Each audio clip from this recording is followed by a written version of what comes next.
Tally prime 4.1 के बाद tally का नया वर्जन रिलीज हो चुका है जो कि 5.0 है।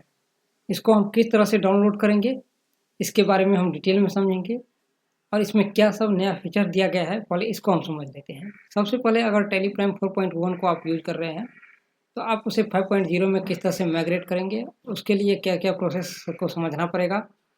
सेकेंड ऑफ दिया गया है फीचर्स स्ट्रिप लाइन। ये स्ट्रिप लाइन क्या है और इसे किस तरह से इनेबल करेंगे। नोटिफिकेशन, किस तरह का नोटिफिकेशन जनरेट होगा आपके टैली प्राइम 5.0 में, उसके बारे में इसमें डिटेल में समझाया गया है। उसके बाद जीएसटी से रिलेटेड काफ़ी कुछ नया चीज़ दिया गया है जो कि आप जीएसटी पोर्टल से नहीं जा करके डायरेक्ट आप टैली प्राइम 5.0 में ही सब कुछ जीएसटी से related A to Z function को दे दिया गया है। समझने में आसानी होगा, रिकॉन्सिलेशन में आसानी होगा, अपलोड से लेकर के डाउनलोड तक सब कुछ ए टू जेड दिया गया है। चाहे आपका वो GSTR 1 हो या 2A हो, 2B हो या 3B हो, ए टू जेड को आप यहाँ से रेक्टिफिकेशन कर सकते हैं, सारे एरर को हटा सकते हैं। किसी भी प्रकार का कोई सप्लायर का इनवॉइस नंबर गड़बड़ है तो उसे आप वहीं से डायरेक्ट सही कर सकते हैं। इसके लिए आपको कोई भी इनवॉइस देखने की ज़रूरत नहीं है, कोई भी JSON फाइल डाउनलोड करने का ज़रूरत नहीं पड़ेगा, ना ही एक्सेल शीट डाउनलोड करने की ज़रूरत पड़ेगी। उसके बाद यहाँ पर दिया गया है GSTIN के थ्रू आप पार्टी का ए टू जेड चीज़ देख सकते हैं कि वो कब तक अपना GST रिटर्न फाइल कर चुका है, उसका सही सही लेजर क्या है, उसका एड्रेस क्या है, या डायरेक्ट आप यहाँ से उसको लेजर भी क्रिएट कर सकते हैं GSTIN के थ्रू टैली प्राइम 5.0 में। उसके बाद अगर एक है तो, अगर मल्टीपल है तो मल्टीपल GSTIN नंबर को किसी एक्सेल सीट में एक कॉलम में पूरी लिख लीजिए, 40, 50, 100 जितना भी है, और उसे इंपोर्ट कर दीजिए तो A to Z ledger automatic create हो जाएगी, आपको क्रिएट करने की ज़रूरत नहीं पड़ेगा। तो ये सब किस तरह से होगा इसके बारे में भी हम आगे समझेंगे।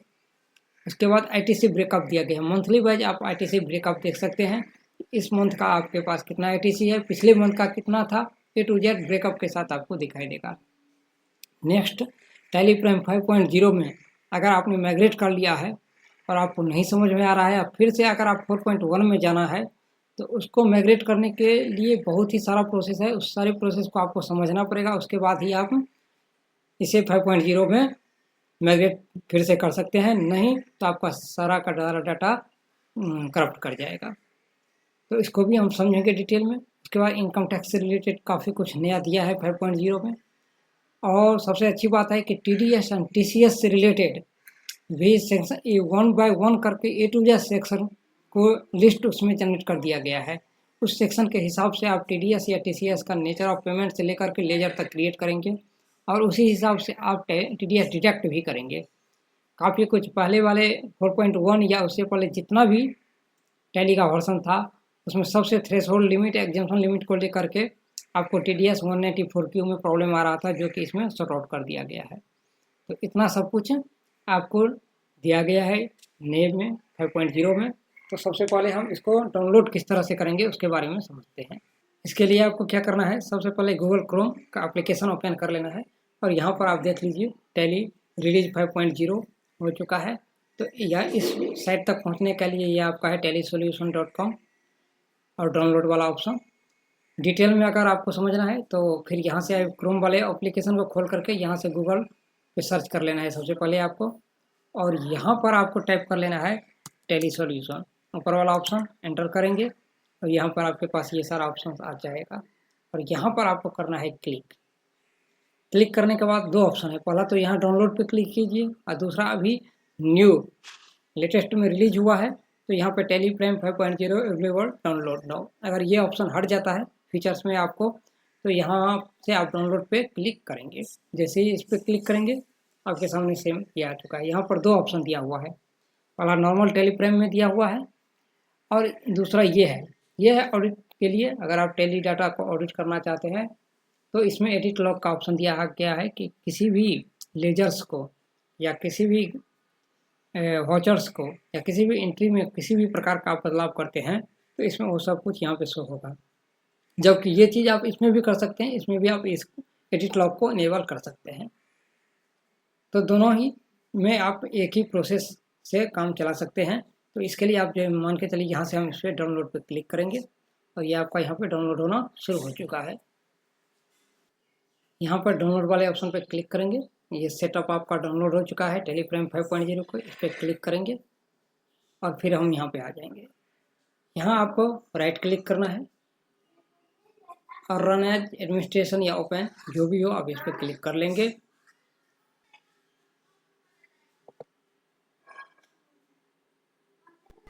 आपके सामने ये ऑप्शन आ जाएगा, इसको कर लेना है आपको यस।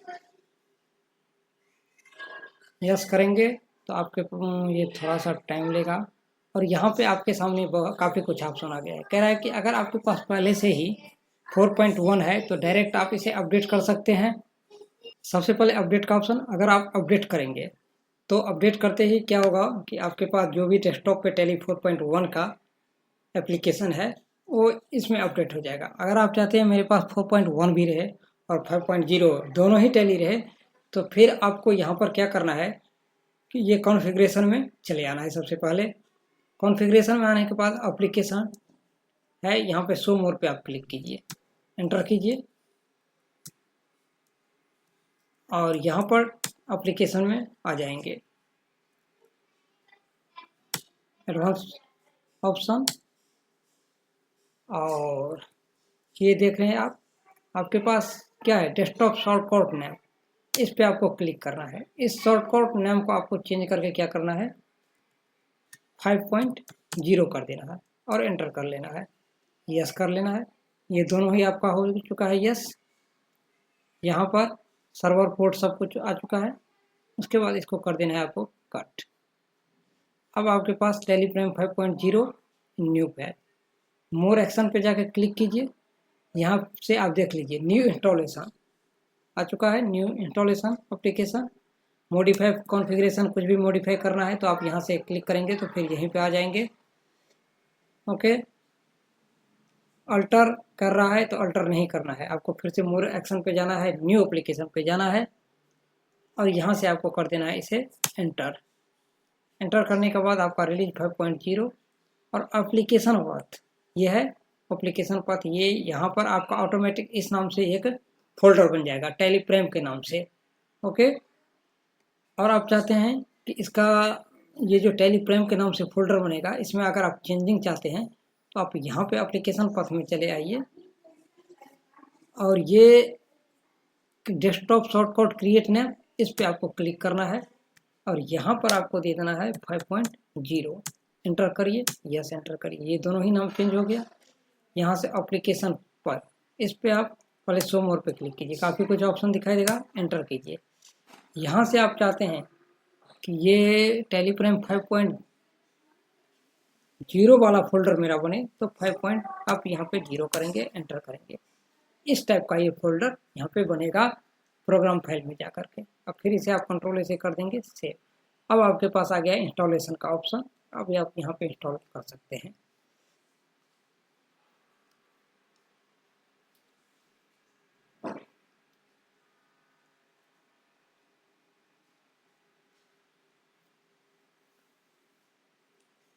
आपका ये रेडी हो गया स्टार्ट टेलीप्राइम, इस पर आपको क्लिक करना है। शॉर्टकट नाम टेलीप्राइम 5.0 कैन बी फाउंड। देख लीजिए आप यहाँ पर डेस्कटॉप पे जाके इसी नाम से बना है या नहीं, वो भी हम दिखा देते हैं। इसको ओपन होने दीजिए।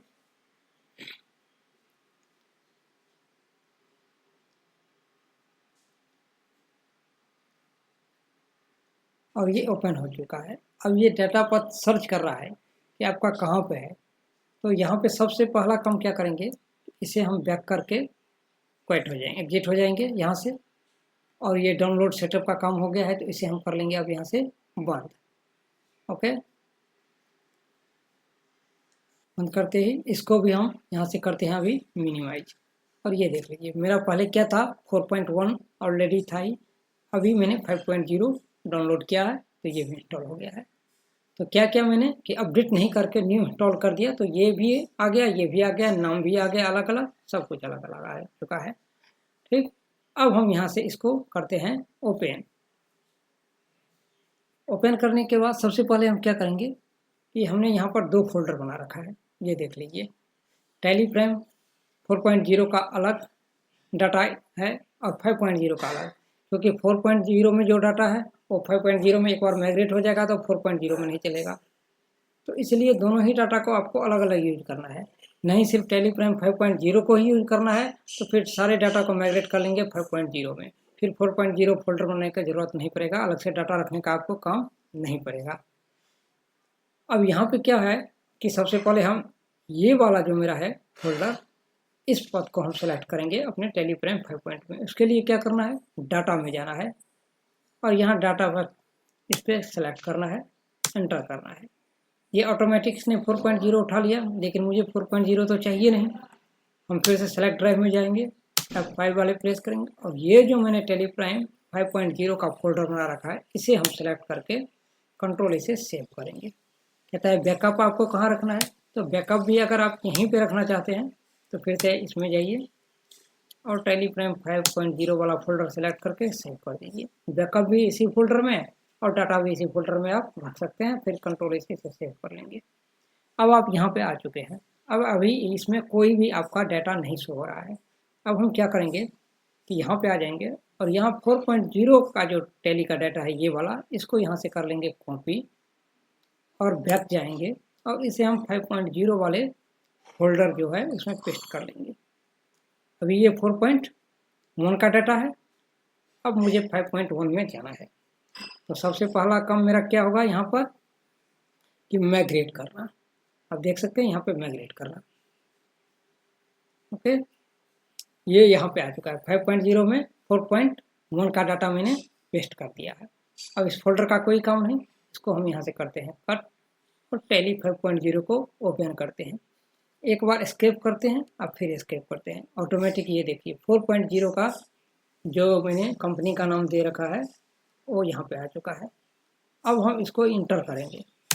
इंटर करने के बाद यहाँ पे ये देख लीजिए काफ़ी कुछ क्वेश्चंस आ रहा है, डायरेक्ट लोड भी कर सकते हैं, सब कुछ आ रहा है। आपको पूछ रहा है कि आपको बैकअप चाहिए, इसका चाहिए तो आप यस रहने दीजिए, एज इट इज रहने दीजिए, नहीं चाहिए तो कॉन्फ़िगरेशन पे क्लिक करिए।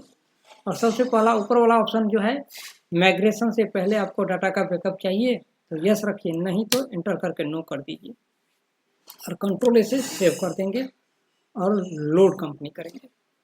अब ये डाटा के हिसाब से ये लोड होगा आपका 4.0 का जो है वो 5.0 में लोड होगा। किस तरह से, तो डाटा अगर कम है तो जल्दी हो जाएगा, डाटा ज़्यादा है तो काफ़ी टाइम लगेगा, डिपेंड करता है आपके वाउचर्स एंट्री पे। अब देख लीजिए ये बिल्कुल इसी तरह से माइग्रेट होगा, A to Z क्या क्या है सब कुछ आ चुका है। अब ये अपलोड हो चुका है। अब आप यहाँ से इसे नाम चेंज कर सकते हैं, अल्टर कर दीजिए और यहाँ से आप आ जाइए और ये 5.0 कर देंगे और कंट्रोल से सेव कर देंगे। तो ये 5.0 का डाटा हो गया, दोनों में काफ़ी अंतर है। अब सबसे पहला सेकेंडरी ऑप्शन क्या है, इसमें स्ट्रिप लाइन के बारे में दिया हुआ है। तो यहाँ पर हम चलेंगे और यहाँ पर आप हेल्प में आ जाइए। हेल्प में आने के बाद सबसे पहले हम आ जाएंगे यहाँ पर आपके पास सेटिंग में। सेटिंग में आ जाइए और यहाँ पर डिस्प्ले वाला ऑप्शन देख रहे हैं, इस पर एंटर कीजिए। ओके, इस पर एंटर करने के बाद आपको यहाँ पर नीचे आ जाइए थोड़ा सा, application enable strip line view report. अगर रिपोर्ट देखना है तो स्ट्रिप लाइन का मतलब हुआ ये जो पीला पीला लाइनिंग दिखाई दे रहा है वो लाइनिंग आपको हर एक वाउचर्स के साथ और हर एक रिपोर्ट के साथ दिखाई देगा। का मतलब स्ट्रिप लाइन का मतलब ये हुआ है। इनेबल आप यहाँ से इसे कर सकते हैं, यहाँ से एंटर करिए, इनेबल करिए। यहाँ से इसे भी वाउचर्स में भी देखना चाहते हैं तो एंटर करके अब आप इसे कंट्रोल इसे सेव कर देंगे। तो पहला काम यहाँ पर ये हो गया। अब आप चाहते हैं कि ये किस तरह से शो होगा तो यहाँ पे प्रेस कीजिए, ये देख लीजिए यहाँ पे शो हो रहा है, यहाँ पे शो हो रहा है, यहाँ पे शो हो रहा है, यानी एक लाइन छोड़ करके दूसरे लाइन में ये इस तरह से शो होगा। ऊपर वाले में शो रहा है, फिर एक बीच में छोड़ दिया, फिर इसमें शो हो रहा है, इसमें नहीं हो रहा है, फिर इसमें हो रहा है, फिर इसमें नहीं। इस तरह से आप कोई भी डाटा देखेंगे तो इसी तरह से ये शो करेगा। स्ट्रिप लाइन का मतलब यहाँ पे ये होगा। अब ये तो हो गया रिपोर्ट में स्ट्रिप लाइन दिखा रहा है। अगर आप वाउचर्स एंट्री में देखना चाहते हैं तो यहाँ से आप भी प्रेस कीजिए, ये वाउचर्स एंट्री में आ गए। यहाँ से कोई भी आप एंट्री करेंगे तो यहाँ पे ये शो होगा। तो मान के चलिए यहाँ पर हम एक कैश का एंट्री लेते हैं। यहाँ पर जैसे ही हमने ये एंट्री किया, आप यहाँ पे देख लीजिए, यहाँ पर भी एक स्ट्रिप लाइन शो हो गया, यहाँ पर भी एक स्ट्रिप लाइन शो हो गया। तो ये लाइनिंग जो है ये यहाँ पर शो हो रहा है। अगर आप चाहते हैं कि यहाँ पे ये शो ना हो तो आप यहाँ से F12 प्रेस कीजिए और यहाँ पर आपको ये इनेबल स्ट्रिप लाइन व्यू, इसको आप यहाँ से डिसेबल कर सकते हैं और कंट्रोल ऐसे सेव करेंगे तो ये यहाँ से हट जाएगा। आपने सेटिंग में जा करके, डिस्प्ले में जा करके ये पूरे टैली का जितना भी एप्लीकेशन है सब में इनेबल कर दिया है। लेकिन आप चाहते हैं कि वाचर्स बैज या कहीं पे आपको शो हो रहा है, डिस्टर्ब कर रहा है, आप हटाना चाहते हैं तो वहाँ से आप F12 प्रेस करेंगे और यहाँ पे इनेबल स्ट्रिप लाइन नो है तो यस कर दीजिए, यस है तो नो कर दीजिए, रखना है तो यस रखना है, नहीं रखना है तो नो करना है। तो यहाँ से भी आप इसे हटा सकते हैं और डिसेबल इनेबल दोनों कर सकते हैं। तो यही काम मेन इसका है स्ट्रिप लाइन का। उसके बाद नोटिफिकेशन रिलेटेड, नोटिफिकेशन में आपको ये देख लीजिए, ये नोटिफिकेशन का ऑप्शन है, इस पर क्लिक करेंगे तो ये नोटिफिकेशन आपको कब शो होगा, ये जीएसटी का काम जब आप करेंगे, जैसे जीएसटी R1 अपलोड करेंगे या डाउनलोड करेंगे और किसी कारणवश आपका बीच में इंटरनेट चला गया, इंटरनेट एरर आ गया, नेटवर्क का प्रॉब्लम हो गया, तो जो भी डाटा आपका इंपोर्ट नहीं होगा या डाउनलोड नहीं होगा या अपलोड नहीं होगा वो सारा नोटिफिकेशन यहाँ पे शो करेगा। Activity, application, company name, description, A to Z detail यहाँ पे नोटिफिकेशन आपको शो करेगा। ये नोटिफिकेशन का यहाँ पे यही काम है। ओके, चलिए नेक्स्ट पॉइंट पे आ जाते हैं। नेक्स्ट पॉइंट है इसमें जीएसटी रिलेटेड। जीएसटी रिलेटेड कैसा दिया हुआ है ये देखते हैं। इस पे आ जाएंगे एक्सचेंज वाले ऑप्शन पे, यहाँ पर देख लीजिए जीएसटी का ऑप्शन यहाँ से स्टार्ट है। आपको जीएसटी लॉगिन और लॉग आउट, और डायरेक्ट यहाँ से पोर्टल को लॉगिन और लॉग आउट कर सकते हैं। इस पर इंटर करेंगे, इंटर करते ही आपके सामने जो भी कंपनी ओपन रहेगा उसका जीएसटी नंबर शो होगा, स्टेट शो होगा। इंटर करेंगे, सबसे पहले आपका उसका यूजर्स नेम देना पड़ेगा। यूजर्स नेम देने के बाद आपके पास एक OTP जाएगा, OTP जाएगा। OTP जब आप चाहे वो मेल पे जाए या आपके रजिस्टर्ड मोबाइल पे, दोनों में से किसी एक पे जाएगा या दोनों पे ही जाएगा। फिर OTP डालने के बाद ही आप इसे लॉगिन करेंगे। ये लॉगिन जो है कम मिनिमम आपके पास 6 घंटा रहेगा। आप इस आवर्स को बढ़ा भी सकते हैं, जीएसटी पोर्टल से जाकर के प्रोफाइल में इसका ऑप्शन दिया हुआ है, वहाँ से आप इसका टाइमिंग बढ़ा सकते हैं मैक्सिमम 30 घंटे तक। इसे आप लॉगिन करके रख सकते हैं टैली और जीएसटी पोर्टल को। तो एक बार ये अगर लॉगिन हो गया तो फिर आपको जीएसटी पोर्टल ओपन करने की ज़रूरत नहीं पड़ेगी। सारा का सारा डेटा आप यहीं से शो कर सकते हैं, देख सकते हैं कि आपके जीएसटी पोर्टल पर क्या है क्या नहीं है। उसके बाद जब आप ये लॉगिन कर लेंगे तो उसके बाद सेंड ई इनवॉइस का ऑप्शन दिया हुआ है इसमें। उसके बाद अपलोड जीएसटी रिटर्न, आप यहाँ से डायरेक्ट जीएसटी R1 अपलोड कर सकते हैं।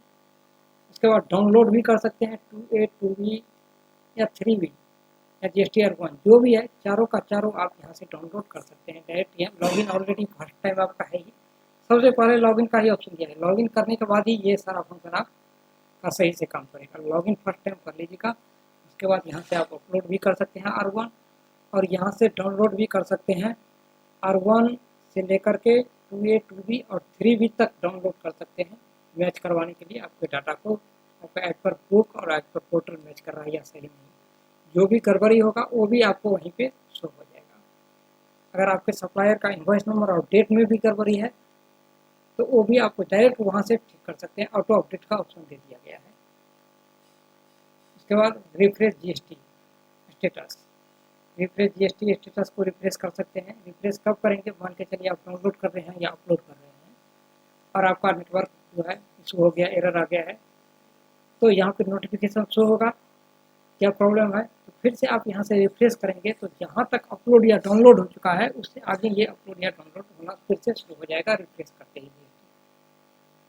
फाइल जीएसटी R1 आप यहाँ से भी फाइल भी कर सकते हैं, जिस तरह आप 4.1 में यूज करते हैं बिल्कुल उसी तरह से।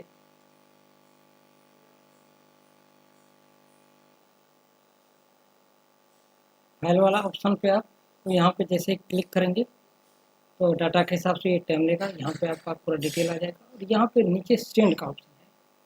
तो अगर आप यहाँ से लॉगिन कर चुके हैं ऑलरेडी, तो ये डायरेक्ट क्या होगा, आपका सेंड पे जाते ही आपके पोर्टल पे ऑटोमेटिक ये अपलोड होने लगेगा। आपको यहाँ पे JSON फाइल जनरेट करने का ज़रूरत नहीं है। B2B अलग, B2C अलग, HSN अलग, सब कुछ अलग अलग जनरेट ही नहीं करना पड़ेगा। डायरेक्ट ये अपलोड होने लगेगा, एग्जैक्ट जो डाटा है वही अपलोड होगा। बाकी का जो ऑलरेडी अपलोड है उस पर वो रिप्लेस हो जाएगा। इसके बाद आइए नेक्स्ट पॉइंट पे, लेकिन GSTIN नंबर, इसका यूज हम किस तरह से करेंगे। इसके लिए आपको टैली में आ जाना है, यहाँ पर इसके बटन प्रेस करना है, यहाँ से क्रिएट वाले ऑप्शन में आ जाइए और लेजर क्रिएट करना है, मान के चलिए। तो ये देख लीजिए यहाँ पे ऑप्शन दिया हुआ है फैचिंग डिटेल के लिए, इस पर आप क्लिक कीजिए।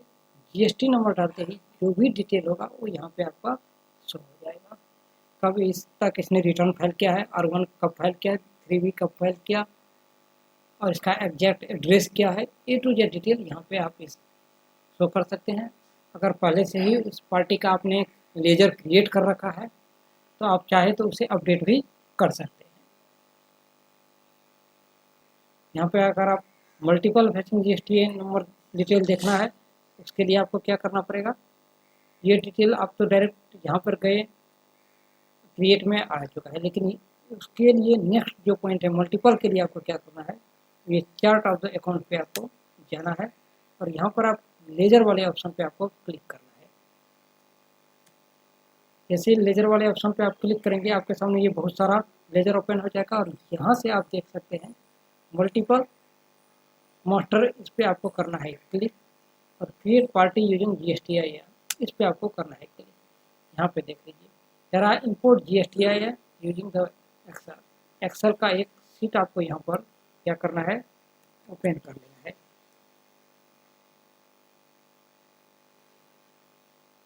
ओपन कर लेना है और इसमें आपको जितना भी GST नंबर है वो फिल करना है, कोई भी सीरियल नंबर या कुछ नहीं देना है। ये वाला जो आपका है इसे सेलेक्ट कर लेना है, ये पार्ट को, ये कॉलम को, इसमें जितना भी है 100 200 300 जो भी है सारा GST नंबर इसमें फिल कर दीजिए सही सही, और डायरेक्ट यहाँ पर आप करके आपको इंपोर्ट वाले ऑप्शन पे क्लिक कीजिए, डाटा सेलेक्ट कीजिए जहाँ पे भी आपने सेव करके रखा है GS ड्राइव में, और डायरेक्ट इंपोर्ट कर दीजिए। ये A to Z जितना भी लेजर है सब ऑटोमेटिक इसमें जनरेट होकर के सेव हो जाएगा। इसके बाद नेक्स्ट पॉइंट है आपका क्या, ITC ब्रेकअप। ITC ब्रेकअप यहाँ से आप चले आएंगे डिस्प्ले में, डिस्प्ले में आने के बाद आपको स्टेटस रिपोर्ट में आ जाना है, GST रिपोर्ट में आ जाना है, 3B वाले ऑप्शन पे आपको क्लिक करना है। उसके बाद यहाँ से आप देख लीजिए ITC ब्रेकअप का ऑप्शन आपको दिया हुआ है, इस पर आपको क्लिक करना है और यहाँ से आपका total data ITC current period में कितना ITC है आपके पास, उसके बाद यहाँ पर नेक्स्ट आ जाइए, अदर पीरियड का कितना है वो यहाँ पे शो हो जाएगा। तो यहाँ से GST ब्रेकअप, ITC ब्रेकअप जो है आप देख सकते हैं। मान के चलिए ये स्ट्रिप लाइन आपका यहाँ भी आ रहा है, इसको आप हटाना चाहते हैं तो यहाँ से F12 प्रेस कीजिए और इनेबल स्ट्रिप लाइन जो है नीचे यस है, इसको आप क्या करेंगे, नो कर, नो वाले ऑप्शन पे आपको क्लिक करना है, ये हट जाएगा। उसके बाद इसको 5.0 को 4.1 में माइग्रेट करेंगे, तो इसके बारे में भी हम समझते हैं, ये लास्ट में समझेंगे। सबसे पहले हम इनकम टैक्स से रिलेटेड इसमें जो दिया हुआ है उसको समझते हैं। यहाँ से आप बैक चले आइए, बैक आने के बाद पेरोल रिपोर्ट में चले जाइए और ये देख लीजिए इसमें आपको इनकम टैक्स से रिलेटेड सब कुछ दिया हुआ है। ATR 1 का डिटेल, ये पेरोल अकाउंटिंग के लिए मेन है। यहाँ पे आपको क्या है कि ATR 1 का डिटेल आपको यहाँ पे शो हो जाएगा, TDS कितना कटा नहीं कटा, क्या वेरिएंस है, क्या रिपोर्ट है। फॉर्म 16 के बारे में समझ सकते हैं। कंपटीशन, सैलरी कंपटीशन, यहाँ पे क्लिक करेंगे तो इंटर करिएगा तो यहाँ से A to Z ये डिटेल आपको निकल के आ जाएगा। तो ये सब कैसे होगा इसके बारे में हम डिटेल में आगे वीडियो में आपको समझाएंगे। सैलरी प्रोजेक्ट इंटर कीजिए, यहाँ से ये डिटेल सारा सब कुछ ओपन होकर के आ जाएगा। तो इस तरह से हम ATR 1 के बारे में समझ सकते हैं। इनकम टैक्स से रिलेटेड काफ़ी कुछ नया इसमें दे दिया गया है। इसके बाद आ जाते हैं TDS and TCS section related list. इसके लिए क्या करना है आपको, यहाँ से आप चले आएंगे क्रिएट वाले ऑप्शन में। क्रिएट वाले ऑप्शन में आने के बाद ये नीचे है आपके पास TDS nature of payment, enter करेंगे। यहाँ पे TDS नेचर ऑफ पेमेंट अब मैनुअली आपको नहीं लिखना है, करना क्या है, आपको हेल्पर में चले आना है। ये हेल्पर तब यूज होगा आपके पास अगर पहले से ही आपका सिस्टम जो है इंटरनेट से कनेक्ट है। तो यहाँ पे टोटल लिस्ट दे दिया गया है 194Q का, जैसे ले लीजिए। जैसे ही आप टाइप करेंगे आपके पास ये नेचर ऑफ पेमेंट का लिस्ट आ जाएगा। एंटर करेंगे, ऑलरेडी कह रहा है पहले से बना हुआ है, इसको डिलीट करेंगे, और पहले से बना होगा तो ये नहीं लेगा, तो इसको आपको हटा लेना है। उसके बाद ये यहाँ पे ऑटोमेटिक सब कुछ आ जाएगा आपके पास। जो पहले से बना हुआ था उसको मैंने डिलीट कर दिया है, नया रिफ्रेश से करते हैं तो हेल्पर में चले आएंगे। यहाँ से फिर 194Q सेलेक्ट एंटर करेंगे, ये ऑटोमेटिक ये सब कुछ आपका फुलफिल हो चुका है। ये डिटेल सब कुछ आपको फुलफिल कर लेना है, जितना परसेंटेज है वो आपको यहाँ पे दे देना है, ये सब ऑटोमेटिक ले लेगा। यहाँ से थ्रेशोल्ड लिमिट आप सेट कर सकते हैं। एंटर करेंगे, इसको रखेंगे यस और कंट्रोल से सेव कर देंगे। इस तरह से कोई और भी चाहिए 194C चाहिए तो यहाँ से चले आइए हेल्पर में और यहाँ से टाइप कीजिए 194C। कॉन्ट्रैक्टर या ट्रांसपोर्टर जो भी है उस पर आपको क्लिक करना, ये ऑटोमेटिक ये ले लेगा। जितना परसेंटेज है वो आपको यहाँ पे दे देना है। जैसे कि आपको पता है कि 1 अक्टूबर से ये 2% हो जाएगा, तो यहाँ पे 2% दे करके जो भी इसका थ्रेशोल्ड या एग्जम्पशन लिमिट है वो दे के आप सेव कर सकते हैं। इसी तरह से आपको यहाँ पर TCS का भी दे दिया गया है। हेल्पर में आ जाइए और यहाँ से 194C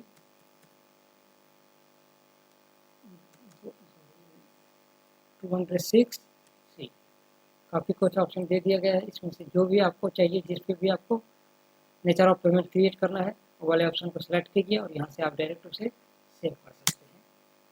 ये ऑटोमेटिक लगेगा, जितना भी परसेंटेज होगा वो आप यहाँ पे फुलफिल कर देंगे, इसका जो भी रेट होगा वो दे देंगे। Threshold limit, calculation of base, जो भी सेट करना है अब आपको यहाँ से डायरेक्ट सेव करना है, ये ऑटोमेटिक कैलकुलेट कर लेगा। तो ये TDS TCS का नया एक फीचर्स लॉन्च कर दिया है हेल्पर के रूप में। तो अब अगर आपको 5.0 से 4.1 में जाना है तो उसके लिए आपको क्या करना पड़ेगा वो समझते हैं। अब मेरे पास मान के चलिए ये टेलीप्राइम 5.0 का डाटा है। इस डाटा को उठा करके हम फिर 4.1 वाले फोल्डर में पहले ले जाते हैं। उसके बाद आपको दिखाएंगे कि इसको हम 4.1 में रिवर्स करेंगे तो क्या सब प्रॉब्लम आएगा। हमारा 5.0 में जो डाटा था उसे मैंने 4.0 में यानी कि 4.1 में ले आया है इस फोल्डर में। अब हम यहाँ से क्या करेंगे, तो मेरे पास जो टेली 4.1 है ये इसको हम ओपन करेंगे। यहाँ पर ये 4.1 में ये 5.0 वाला आ गया डाटा, इसको हम इंटर करेंगे। इंटर करेंगे तो ये कह रहा है आपको कि चाहे आप इसे अपग्रेड करिए या रिपेयर करिए, तो हमको रिपेयर करना है। 5.0 वाले डाटा को 4.1 में लाने के लिए रिपेयर करना है। पहले रिपेयर करेंगे तो कह रहा है क्या आपको बैकअप चाहिए, बैकअप चाहिए तो इसको यस रखिए, नहीं तो कॉन्फ़िगरेशन पे जाइए और नो करके कंट्रोल से सेव कर दीजिए और फिर इसका आप रिपेयर करिए। अब ये रिपेयर कर रहा है। अब जिस हिसाब से आपके पास डाटा रहेगा उस हिसाब से ये टाइम लेगा और ये उतना जल्दी ये रिपेयर सक्सेसफुली कंप्लीटेड हो जाएगा। तो ये रिवर्स इस तरह से रिपेयर के रूप में होगा। आपको यहाँ पे अपग्रेड नहीं करना है। अपग्रेड करेंगे तो 4.1 ये डाटा आपका अपग्रेड हो जाएगा 5.0 में। इसलिए आपको रिपेयर करेंगे तो 5.0 का डाटा 4.1 में आ जाएगा। एंटर कर लीजिए, स्केप कर दीजिए। ये ऑलरेडी आप यहाँ से एंटर करके इसे ओपन कर सकते हैं। ये 5.0 4.1 में अब रिवर्स हो चुका है। इस तरह से ये सारा फंक्शन जो है आज क्या क्या 5.01 में दिया हुआ है इससे रिलेटेड आपने सब कुछ समझ लिया है। इस हर एक टॉपिक को आप डिटेल में हम अलग अलग वीडियो बना करके आपको नेक्स्ट वीडियो में